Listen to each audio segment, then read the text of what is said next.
श्री स्वामी समर्थ। जय जय स्वामी समर्थ। स्वामींचं नाव घेऊन मी आजच्या हा नवीन व्हिडिओला सुरुवात करते। गणपती बाप्पा विघ्नहर्ता, सुखकर्ता आणि बुद्धीचे देवता मानले जातात। गणपतीची उपासना करणारे असंख्य भाविक जगभरात आहेत। दर महिन्यामध्ये बाप्पांची संकष्टी तसेच विनायक चतुर्थी देखील साजरी केली जाते। यंदा 12 ऑगस्टला अंगारक संकष्टी चतुर्थी आहे। मंगळवारी येणाऱ्या संकष्टी चतुर्थीला अंगारक संकष्टी चतुर्थी म्हणतात। संस्कृतमध्ये अंगारकी म्हणजे लाल रंगाचा जळलेला कोळसा। गणेश पुराण आणि स्मृती कौस्तुभ यासारख्या वैदिक ग्रंथांमध्ये अंगारकी चतुर्थीचे महत्त्व सांगितले आहे। अंगारकी चतुर्थी हा मुक्तीचा दिवस आहे आणि या दिवशी भगवान गणेशाची पूजा केल्याने भक्तांच्या इच्छा पूर्ण होतात। अंगारक म्हणजे मंगळ ग्रह, जो निखाऱ्यासारखा लाल भडक दिसतो। त्याने भारद्वाज ऋषींकडून गणेश मंत्र घेतला आणि गणरायाची उपासना केली। त्याच्या उपासनेवर प्रसन्न होऊन बाप्पाने त्याला आशीर्वाद दिला की माझ्या जन्माची तिथी चतुर्थी होती, म्हणून मंगळवारी येणारी चतुर्थी तुझ्या नावाने अर्थात अंगारकी चतुर्थी म्हणून ओळखली जाईल। अमंगळ समजल्या जाणाऱ्या मंगळ ग्रहाला ज्या वरद विनायकाने पावन केले, त्या विनायकाने आपलेही उद्धार करावे ह्या हेतूने अंगारकी संकष्टी चतुर्थीचे व्रत हे केले जाते। हिंदू पौराणिक कथांनुसार भगवान गणेश हे बुद्धीचे सर्वोच्च स्वामी आहेत आणि सर्व अडथळे दूर करणारे म्हणून देखील ओळखले जाते। म्हणूनच गणेशाची पूजा केल्याने लोकांच्या जीवनामध्ये असणारे जे अडथळे आहेत ते दूर होतात। असे मानले जाते की जो व्यक्ती अंगारकी चतुर्थीला पवित्र व्रत करतो त्याला वर्षभर संकष्टी गणेश चतुर्थी पाळल्याने मिळणाऱ्या लाभासारखे लाभ मिळतात। जन्मकुंडलीत मंगळाच्या अशुभ प्रभावामुळे आर्थिक, कौटुंबिक, आरोग्य किंवा वैवाहिक समस्यांवर आपल्याला मात करण्याची क्षमता मिळते। तसेच प्रत्येक माता हे व्रत आपल्या मुलांच्या दीर्घायुष्याकरता करते। अंगारकी चतुर्थीचं व्रत चंद्र दर्शन आणि गणेशाची पूजा केल्यानंतर समाप्त होतं। भक्त या दिवशी चंदनाचा लेप, तांदूळ आणि फुले देऊन चंद्रदेवाची पूजा करतात। अंगारकी चतुर्थीच्या दिवशी चंद्रप्रकाशापूर्वी गणपती अथर्वशीर्ष वाचणे खूप फलदायी मानले जाते। या दिवशी भगवान गणेशाच्या स्तुतीसाठी भजन आणि धार्मिक स्तोत्रे देखील गायली जातात। धार्मिकदृष्ट्या हा दिवस अतिशय महत्त्वाचा असल्यामुळे या दिवशी काही प्रभावी उपायांनी सेवा देखील केल्या जातात।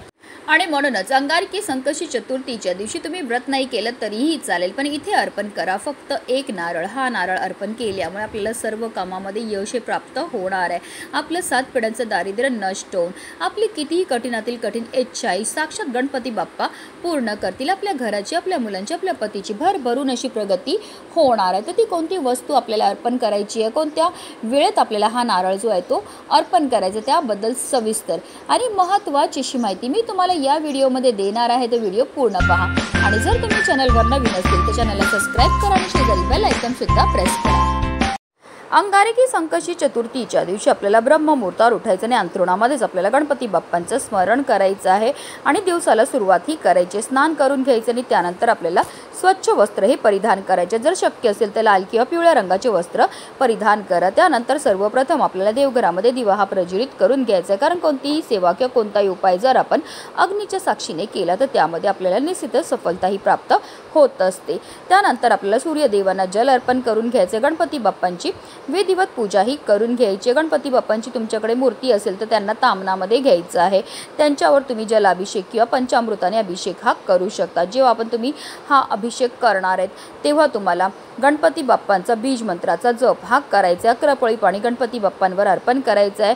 प्रत्येक पळी पाणी अर्पण करताना आपल्याला ओम गण गणपतये नमः या मंत्राचा जप हा करायचा आहे किंवा तुम्ही गणपती अथर्वशीर्षमचं पठण सुद्धा करू शकतात। आणि त्यानंतर हे जे तीर्थ आहे ते आवर्जून आपल्याला आपल्या मुलांना प्यायला द्यायचं। असं केल्यामुळे आपल्या मुलांच्या बुद्धीमध्ये वाढ होते। गणपती बाप्पांना अभिषेक करून झाल्यानंतर पुन्हा त्यांना स्वच्छ पुसून त्यांच्या स्थानावर ठेवायचं। त्यांना हळद, कुंकू, अक्षदा, धूप, दीप, अगरबत्ती दाखवून घ्यायची आहे। लाल जास्वंदीचं फूल अर्पण करायचं। तसेच 21 दुर्वांची जुडी सुद्धा आवर्जून गणपती बाप्पांना अर्पण करायची। ही जुडी अर्पण करताना आवर्जून आपल्याला आपल्या मनातली इच्छाही बोलायची आहे। त्याचबरोबर आपल्याला गणपती बाप्पांना गोडाचा नैवेद्य सुद्धा दाखवायचा। तुम्ही मोदकाचा नैवेद्य दाखवू शकता किंवा अगदी तुम्ही गुळ खोबऱ्याचा नैवेद्य दाखवला तरीही चालणार आहे। त्याचबरोबर या दिवशी आपल्या मुलांकडनं सुद्धा काही सेवा ह्या करून घ्यायच्या आहेत। मुलांच्या हाताने गणपती बाप्पांना लाल जास्वंदीचं फूल अर्पण करायचं आहे, 21 दुर्वांची जुडी अर्पण करायची आहे। त्याचबरोबर 108 वेळा मुलांकडनं ओम गणगणपते नमः या मंत्राचा जप हा करायचा आहे। मुलं मोठी असतील तर त्यांच्याकडनं आपल्याला गणपती अथर्व शीर्षमची सेवा सुद्धा करून घ्यायची। तर मुलं लहान असतील तर तुम्ही म्हणा त्यांनी श्रवण केलं तरीही चालणार आहे।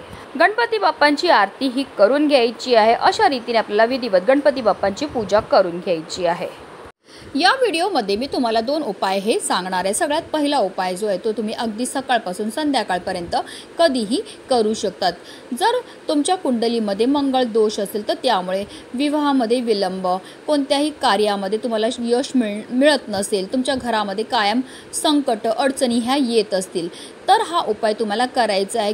किंवा तुमची विवाहयोग्य मुलं मुली असतील, त्यांचा विवाह जुळण्यामध्ये समस्या येत असतील तर हा उपाय मुला मुलींनी स्वतः केला तरीही चालणार आहे किंवा त्यांच्याकरता त्यांच्या आई वडिलांनी केला तरीही चालणार आहे। हा उपाय करण्याकरता आपल्याला 11 तांदळाचे दाणे जे आहेत ते लागणार। जे तांदूळ आपण घेणार ते व्यवस्थित पाहून घ्यायचे, ते अखंड असावे, कुठे तुटलेले फुटलेले किंवा खराब झालेले नसावे। आता आपल्याला एक प्लेट घ्यायची, प्लेटमध्ये हे 11 तांदळाचे दाणे आपल्याला ठेवायचे आणि त्यामध्ये आपल्याला थोडीशी हळद आणि कुंकू टाकून त्या तांदळाच्या दाण्यांना आपल्याला थोडंसं लाल पिवळं करून घ्यायचं। अर्थात काय तर आपल्याला अक्षदा ह्या तयार करून घ्यायच्या आहेत आणि या 11 अक्षदा आपल्याला घेऊन जायच्यात 11 लोकांच्या घरी। त्यांच्या देवघरामध्ये गेल्यावर आपल्याला सर्वप्रथम एक अक्षदा आपल्या उजव्या हातामध्ये घ्यायची आणि ती अक्षदा जी आहे ती आपल्याला गणपती बाप्पांच्या डोक्यावर टाकायची आणि आपल्याला बोलायचं, ज्याप्रमाणे तुझ्या डोक्यावर मी अक्षदा टाकतोय त्याचप्रमाणे माझ्या डोक्यावर सुद्धा अक्षदा ह्या पडू द्या, माझा विवाह जुळण्याचा योग जो आहे तो फारच लवकर जुळून येऊ दे। अशा रीतीने आपल्याला 11 लोकांच्या घरी जाऊन हा उपाय जो आहे तो करायचा। आता काही कारणास्तव तुम्हाला 11 लोकांच्या घरी जाऊन हा उपाय करणं शक्य नाही झालं तर तुम्हाला 11 गणपती बाप्पांच्या मंदिरामध्ये जाऊन हा उपाय जो आहे तो करायचा आहे। मंदिरामध्ये गेल्यावर सर्वप्रथम गणपती बाप्पांसमोर आपल्याला दिवा हा प्रज्वलित करून घ्यायचा। गणपती बाप्पांना हळद कुंकू अक्षदा धूप दीप अगरबत्ती दाखवून घ्यायचे। गोडाचा नैवेद्य घेऊन गेले असेल तर तो अर्पण करायचा आणि त्यानंतर एक अक्षदा आपल्या उजव्या हातामध्ये घ्यायची आणि आपल्याला ती अक्षदा जी आहे ती गणपती बाप्पांच्या डोक्यावर टाकायची आणि बोलायचं, ज्याप्रमाणे तुझ्या डोक्यावर मी अक्षदा टाकत आहे त्याचप्रमाणे माझ्या डोक्यावर सुद्धा अक्षदा ह्या पडू दे, माझा विवाह जुळण्याचा योग जो आहे तो फारच लवकर जुळून येऊ दे। अशा रीतीने आपल्याला 11 गणपती बाप्पांच्या मंदिरामध्ये जाऊन हा उपाय जो आहे तो करता येणार आहे। मंदिरामध्ये जर तुम्ही जाऊन हा उपाय केला तर त्याचं तुम्हाला अनंतपटीने पुण्यफळ हे प्राप्त होत असतं, कारण अंगारकी संकष्टी चतुर्थीच्या दिवशी नेहमीच्या तुलनेत 1 सहस्त्रपटीने जास्त गणेश तत्व हे कार्यरत असतं आणि जर हा उपाय जाऊन आपण मंदिरामध्ये केला तर आपल्याला केलेल्या उपायाचं त्वरित फळ हे प्राप्त होत असतं।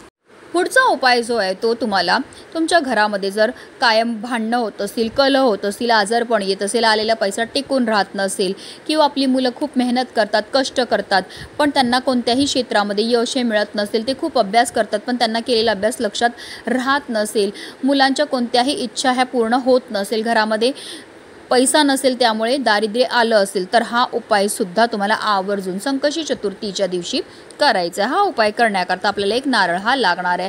नारळच हा नवीनच असावा, अगोदर पूजेमध्ये नारळ वापरलेला तुम्हाला या उपाय करता घेता येणार नाही। तसेच या नारळामध्ये पाणी असणं सुद्धा गरजेचं आहे।